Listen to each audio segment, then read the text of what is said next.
All right, so chapter 11 is on intelligence. So today we're going to take a look at the beginning aspects of the chapter and really focus on the theory of intelligence, or the 4 different theories of intelligence. This first slide basically breaks down the chapter, looking at intelligence as either one general ability or several specific abilities. We'll talk about that today. We'll also take a look at what emotional intelligence is, intelligence and creativity, and look at whether or not intelligence is neurologically measurable. One thing that psychologists have found is that intelligence is very hard to define. The book defines it as the ability to learn from experience, to solve problems, and use knowledge to adapt to new situations. Psychologists have found that over time, people have made the error called reification. Reification is when you view an abstract, immaterial concept as if it were a concrete thing. Sometimes people have made a reification error in regards to intelligence. We know that intelligence is a concept, it's not a thing. So when someone makes the mistake of saying, this person's really smart, they have an IQ score of 178. People would say that's a reification error because we know that intelligence is more than just a score on an IQ test. I'm skipping through this little funtivity. You can go back to it if you want. One of the first theorists to attempt to look at coming up with an intelligence theory is a man by the name of Charles Spearman. He basically came up with an approach called factor analysis, which involves statistics.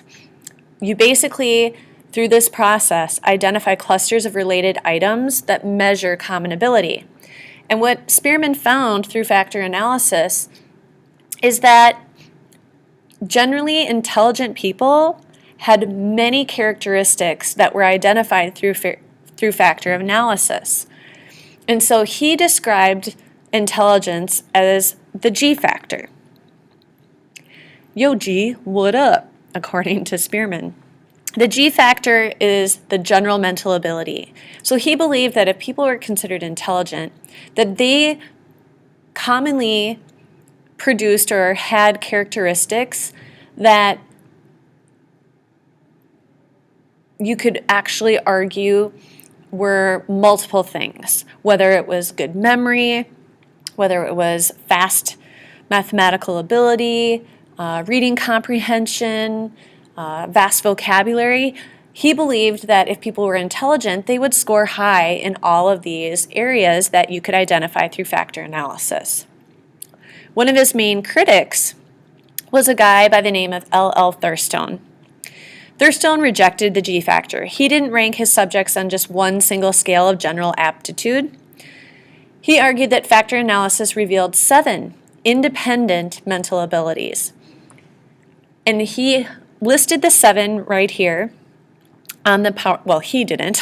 The 7 that were identified by Thurstone are listed on the PowerPoint, whether it's word fluency, verbal comprehension, spatial ability, perceptual speed, numerical ability, inductive reasoning, or memory.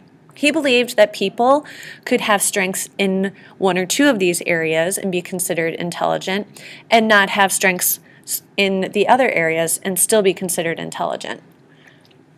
So Spearman and Thurston really butt heads when it came to identifying what intelligence was. One of the more contemporary individuals that's still around today that made a contribution to the intelligence theory is a guy by the name of Howard Gardner. And his theory is still supported today. He proposed the idea that intelligence comes in multiple forms. So Howard Gardner's multiple intelligences identifies 8 intelligences. He noted that brain damage in one area may diminish one ability, but not all. And he talked about and studied savants as a way of really identifying how intelligence can be identified in multiple ways. People with savant syndrome generally have an island of brilliance in one particular area, but maybe have a hard time communicating or expressing themselves. They generally have low IQs. So on this slide, this is taken from our book, we'll see the boy on the left is an amazing piano player. He composes his own original work. He can hear a song and by just listening to it one time can replicate it with amazing precision. So his gift is in the area of music, but yet I don't think, if I remember correctly, that he has the ability to speak. The man in the middle, his name is Kim Peek. A movie was made out of his story, the movie Rain Man. His character, the savant, had amazing mathematical abilities. And then the man on the right is a bronze sculpturist, and he is also a savant, and he can, with amazing precision, replicate animal statues in bronze. So Howard Gardner believed that people have specific intellectual potentials or intelligences, and they each involve a set of problem-solving skills. So Mother Teresa demonstrates interpersonal intelligence. Sigmund Freud, intrapersonal intelligence. This is Frank Lloyd Wright. He is an architect. He identifies spatial intelligences. Louis Armstrong identifies musical abilities, whether it's body kinesthetic and movement or dance, or mathematical abilities with John Nash, a character or a man played by Russell Crowe in the movie A Beautiful Mind, or whether it's linguists with Shakespeare. This is a table from our chapter that identifies the 8 intelligences. So the aptitudes, linguistic words, logical or mathematical, numbers, music, spatial, body kinesthetic, intrapersonal, interpersonal, or naturalist. These are the 8 intelligences that you need to relate to with Howard Gardner. So if you're defining savant syndrome, which we talked about earlier, you would say it's a person who has a low IQ score but an island of intelligence in a particular area that you can see some of them listed on the screen before you. This particular YouTube video is really worth the while watching, and it's a savant by the name of Stephen Wiltshire, and he's an amazing artist. Okay, I'm skipping ahead to these little fun questionnaires. We're getting to our 4th of the theorists, and he is still alive today, a man by the name of Robert Sternberg. He agrees with Gardner in that we have multiple intelligences, but he suggests 3 rather than 8.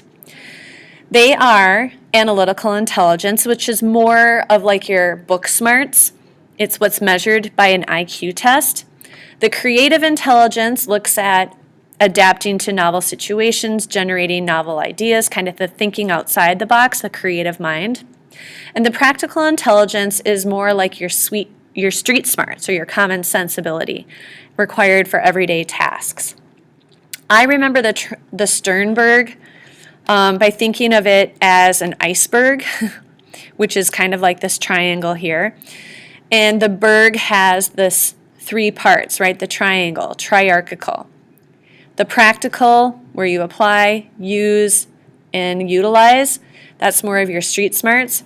The creative mind, where you're creating, inventing, and designing, or your analytical side of intelligence, which is more of your book smarts, analyzing, comparing, and evaluating.